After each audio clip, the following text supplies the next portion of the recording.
नमस्कार, स्वागत है आप सभी का। यूपी ट्रिपल एस से मुख्य सेविका भर्ती को लेकर के बात करेंगे।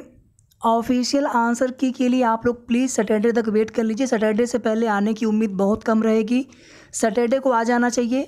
अभी तक की जो अपडेट है, बाकी कुछ टेक्निकल इशू ना आए तो सैटरडे को ही आपको ऑफिशियल आंसर की देखने को मिल जाएगा। बाकी अगर 1-2 दिन लेट होगा तो प्लीज़ आप सभी परेशान मत होइएगा। और जो हमने आप सभी को आंसर की बताई है, दोनों ही शिफ्टों में हमने आप सभी से रिक्वेस्ट किया था कि लगभग 4 से 5 प्रश्न आप प्लीज़ थोड़ा सा मान करके चलेंगे कि हमसे मिस्टेक हो गई होगी बताने में। तो आप लोग नाराज़ मत होइएगा, क्योंकि हमने कोशिश पूरी की थी, लेकिन कुछ प्रश्न ऐसे थे जिनके सटीक आंसर की या फिर सही आंसर नहीं मिल पा रहे थे। कई सोर्सेज से हमने आंसर देखने की भी कोशिश की, फिर भी वहाँ पर गलतियाँ हो सकती हैं मे बी। तो एक बार ऑफिशियल आंसर की आने का वेट कर लेते हैं। और तीसरी देखिए महत्वपूर्ण बात यहाँ पर कि कौन सी शिफ्ट कठिन है, कौन सी शिफ्ट ईजी है।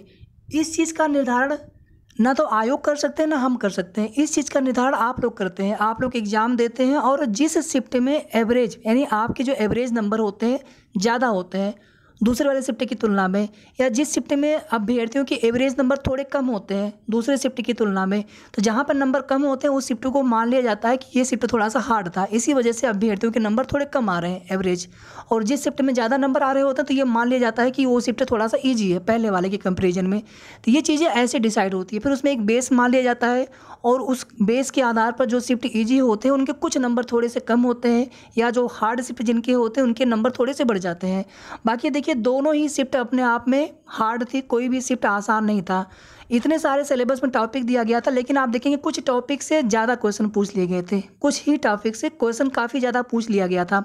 और क्वेश्चन भी ऐसे थे कि सभी प्रश्न में आपको टाइम भी लग रहा था, डाउट भी हो रहा था। और कुछ क्वेश्चन ऐसे थे जो दोनों ही शिफ्ट के पेपर में कि कुछ प्रश्न ऐसे हैं लगभग 2 से 3 बिल्कुल मैं कन्फर्म आपको बता रहा हूँ, जिसमें 2-2 विकल्प में डाउट है या फिर क्वेश्चन में कुछ गलती है।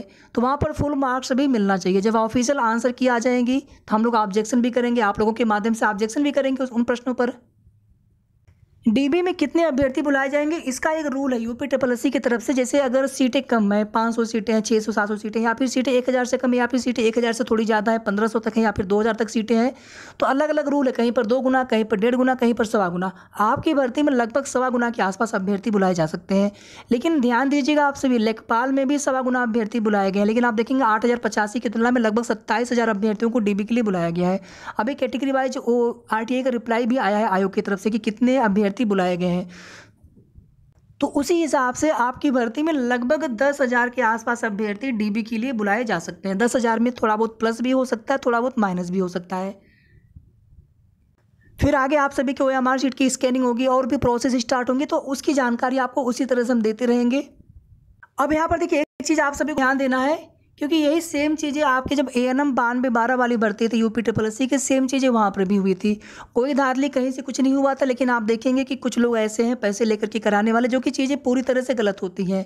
आप जिनका भी सिलेक्शन हुआ होगा उस भर्ती में अपने से हुआ होगा, वो चीज़ें बाद में उनको समझ में आई, लेकिन हमने पहले कितनी बार वो चीज़ें रिपीट की थी कि आप लोग किसी के चक्कर में न पड़िए। एग्जाम से पहले भी, डीबी से पहले भी, और अभी भी आप सभी से बार बार निवेदन है, आग्रह कि आप लोग बिल्कुल भी इन सब चक्करों में न पड़े। ये सब चीज़ें पूरी तरह से गलत होती हैं और ऐसे अभ्यर्थी किसी न किसी स्तर पे वो पकड़े जाते हैं, चाहे अभी चाहे बाद में। अभी आप देखेंगे वीडियो का एग्जाम हुए कितना समय हो गया, उनका रिजल्ट भी आने वाला है, नेक्स्ट मंथ तक उम्मीद कर सकते हैं। अभी उसमें एक अभ्यर्थी फिर पकड़े गए, उसमें त्रिनेत्र ऐप के माध्यम से की मदद से। तो इस तरह की चीज़ों के चक्कर में बिल्कुल भी ना पड़े, क्योंकि देखिए कुछ लोग होते हैं वो कुछ भी नहीं करेंगे। आपका सिलेक्शन होना होगा अपने से होगा, लेकिन वो क्या करेंगे, अगर हो गया आपका सिलेक्शन बोलेंगे हमने करा दिया, वो भी पूरी तरह से गलत है। नहीं हुआ तो फिर उसका भी कुछ बहाना। तो इसमें केवल आपके पैसे खराब होते हैं, बाकी ये सब चीज़ें पूरी तरह से गलत होती हैं। इन सब चीज़ों के चक्कर में कभी ना पड़े आप। सरकार के ऊपर, आयोग के ऊपर भरोसा करें। और वर्तमान सचिव सर की पूरी कोशिश है कि एक भी अभ्यर्थी गलत तरीके से किसी भी भर्ती में सिलेक्शन नहीं पाना चाहिए, उनकी पूरी कोशिश है। आपकी भर्ती पूरी तरह से सरकारी, एक कमेंट अभी देख रहे थे हम किसी बहन का, सिस्टर का, तो उन्होंने पूछा था आपकी भर्ती पूरी तरह से सरकारी भर्ती है। जो अस्थाई या फिर अस्थाई को लेकर के आप कंफ्यूज होते हैं, उसका सिर्फ इतना मतलब होता है कि जब आपकी ज्वाइनिंग हो जाएगी तो कुछ समय स्टार्टिंग का आपका परीक्षा का काल, प्रोबेशन का समय रहेगा, बस इतना ही होता है। वेतन आपको पूरा मिलेगा, कुछ आपको अलाउंसेस थोड़े से कम मिलते हैं। 1 साल या 1 साल कम से कम 2 साल अधिकतम वो होता है परीक्षा का काल। बाकी आपकी भर्ती पूरी तरह से सरकारी भर्ती है। 2800 ग्रेड पे की भर्ती है। आज की डेट में 1800, 1900, 2000 ग्रेड पे की नौकरी मिलना भी बहुत बड़ी बात है। आपकी भर्ती 2800 ग्रेड पे की है। अभी हम कम्युनिटी पोस्ट पर एक सर्वे का लिंक डालेंगे, अभी कर देंगे पोस्ट हम दोनों शिफ्टों के लिए अलग अलग। तो आप सभी को पार्टिसिपेट करना है कि आपके कितने नंबर हैं, और कैटेगरी वाइज अलग अलग करेंगे ताकि बिल्कुल सटीक आंकड़ा आ सके।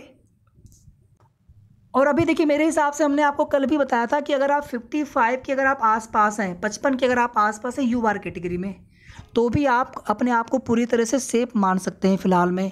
किसी शिफ्ट में जैसे हार्ड शिफ्ट अगर कोई होगी तो वहाँ पे अगर 1-2 नंबर कम रहेंगे तो भी आपके चांस है। इजी शिफ्ट में थोड़े से आपके 1-2 नंबर ज़्यादा रहेंगे तो अच्छा रहेगा। इसी तरह से ओबीसी है, आप अगर 50 के नीचे भी हैं, 45 के ऊपर भी हैं। अभी देखिए, मैं केवल एक अनुमान बता रहा हूँ, एक बार सर्वे करा लेंगे या फिर आगे जब सही जानकारी मिलेगी तो उस समय बताना ठीक रहता है, और वो चीज़ें लगभग सही भी होती हैं। तो अभी केवल ये मेरा अनुमान है सिर्फ, ठीक है, क्योंकि पेपर का लेवल और जिस तरह से आप लोगों ने कमेंट किया अपने मार्क्स कैटेगरी के साथ में, शिफ्ट के साथ में, उसको देखते हुए अगर 55 से थोड़ा कम भी है, थोड़ा ज़्यादा तो कोई दिक्कत नहीं, अगर थोड़ा कम भी है तो भी आप अपने आप को सेफ मान सकते हैं। ओबीसी है, अगर आप 50 के नीचे हैं, मतलब 40 प्लस आप हैं, ओबीसी है, ईडब्ल्यूएस है, अगर आप 40 प्लस है, 45 प्लस है, तो आप अपने सिलेक्शन की पूरी उम्मीद कर सकते हैं। बाकी अदर कैटेगरी है, एससी की बहनें सिस्टर हैं, आप लोग अगर 40 के आसपास है, थोड़ा बहुत कम ज़्यादा भी है, ठीक है। हालांकि अभ्यर्थी बहुत है, लेकिन पेपर का लेवल देखिए आप सभी, तो बहुत सारी चीज़ें उसमें देखी जाती हैं, तो उसको देखते हुए 40 के अगर आप आसपास है तो भी आपके चांस, सिलेक्शन के चांस रहेंगे। बाकी देखिए, जिस भर्ती में पीएच की सीटें होती हैं वहाँ पर पीएच को भी आरक्षण मिलता है, दिव्यांग को भी आरक्षण मिलता है, तो ऑब्वियस सी बात है कि आपकी कट ऑफ थोड़ी सी कम रहेगी बाकी कैटेगरी की तुलना में। या फिर एसटी कैटेगरी है तो वहाँ पर भी थोड़ी कट ऑफ कम रहती है, क्योंकि वहाँ पर अभ्यर्थी कम होते हैं। कुछ कमेंट आपके जल्दी से देख लेते हैं, क्योंकि हम आप सभी को रिप्लाई नहीं कर पा रहे थे, लेकिन यहाँ पर आपके लगभग सभी कमेंट हमने यहाँ पर ले लिया है।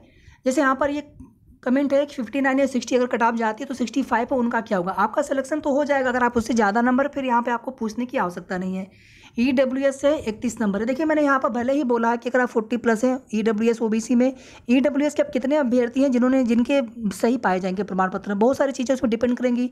हो सकता है कि आपका 31 पे सिलेक्शन हो जाए, तो थोड़ा सा आप सभी धैर्य बनाए रखिए। अभी हम एक सर्वे करा लेंगे, उसके बाद ही आपको थोड़ी सी चीज़ें बिल्कुल क्लियर बता सकेंगे कि हाँ लगभग कितने पर आप सेफ हो सकते हैं। दोनों ही शिफ्ट अपने आप में कठिन थे।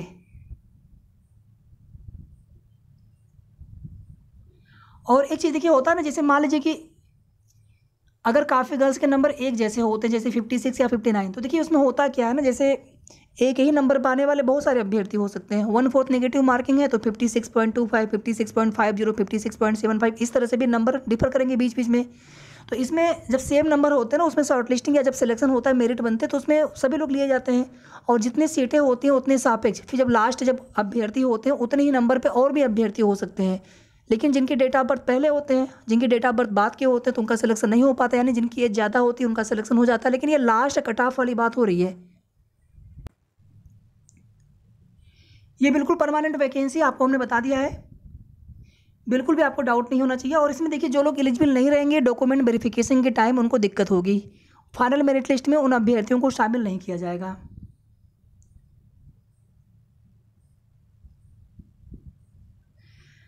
देखिए, कोई भी फर्जीवाड़ा धांधली करने की जो भी लोग कोशिश किए होंगे कि उनका सिलेक्शन नहीं होना चाहिए। किसी जो मेहनत करने वाले अभ्यर्थी, सिलेक्शन उनका होना चाहिए जो ईमानदारी से मेहनत की है। जो चीज़ें गलत होती हैं वो चीज़ें गलत होती हैं, मेहनत करेंगे जरूर सिलेक्शन आपका होगा। रिजल्ट आपका कम से कम 2-2.5 महीने कम से कम या जल्दी भी आ सकता है, बाकी हम लोग कोशिश करेंगे लगातार, हो सकता है जल्दी भी आ जाए, ठीक है। कम से कम आप 1.5-2 महीने कम से कम मान के चलिए। अभी एक बार ऑफिशियल आंसर किया जाए, फिर ऑब्जेक्शन करेंगे, फिर संशोधित आंसर किया जाए, उसके बाद ही फिर रिजल्ट की उम्मीद करेंगे। एक बार आपकी ओएमआर शीट की स्कैनिंग कंप्लीट हो जाए, उसके बाद ही आप सभी को बता सकेंगे, या फिर हम लोग ये जान पाएंगे कि हाँ कब तक आपका रिजल्ट आ सकता है। अभी नहीं बता पाएंगे। लगभग डीबी में कितने लोग बुलाए जाएंगे हमने आपको बता दिया है जी। बिल्कुल सभी टॉपिक से क्वेश्चन आना चाहिए था, लेकिन कुछ टॉपिक से क्वेश्चन बहुत ज़्यादा आ गए थे, परामर्श से, संचार कौशल से, या फिर एक जो होता है ना, जैसे बोलते हैं केस स्टडी बोलते हैं, मतलब कि अगर ये सिचुएशन होगी तो आप क्या करेंगे, इस तरह के क्वेश्चन काफ़ी ज़्यादा पूछ लिया गया था। मतलब ऐसे क्वेश्चन जो आईएएस पीसीएस में पूछे जाते हैं प्री में, उस टाइप के क्वेश्चन जी। इसमें कोई छूट नहीं मिल रही है जो आंगनबाड़ी वर्कर होंगे, क्योंकि इसमें ऐसा कोई नोटिफिकेशन में दिया नहीं गया है, कोई भी इसमें छूट नहीं मिल रही है। कुमारी, मिसेज, मिस्टर, इनसे कोई दिक्कत नहीं होती है, ठीक है, उसमें कोई प्रॉब्लम नहीं होती है। बस नाम देखा जाता है, नाम से पहले कुमारी लगाओ फिर बाद में हट जाता है, तो उससे कोई दिक्कत नहीं होती है। बाकी आपके मन में कोई भी डाउट हो आप कमेंट करिएगा, मैं पूरी कोशिश करूँगा रिप्लाई देने के लिए, या फिर इसी तरह से हम जो भी चीज़ें रहेंगी आपको बताने का प्रयास करेंगे, जो भी सही और ऑथेंटिक अपडेट होगी। वीडियो को आप सभी प्लीज़ लाइक कर दिया करें, शेयर भी आप सभी कर दिया करें, ताकि सभी तक सही जानकारी सभी को मिलती रहे। और अगर आपने अभी तक चैनल को सब्सक्राइब न किया हो तो सब्सक्राइब भी कर लीजिएगा। धन्यवाद।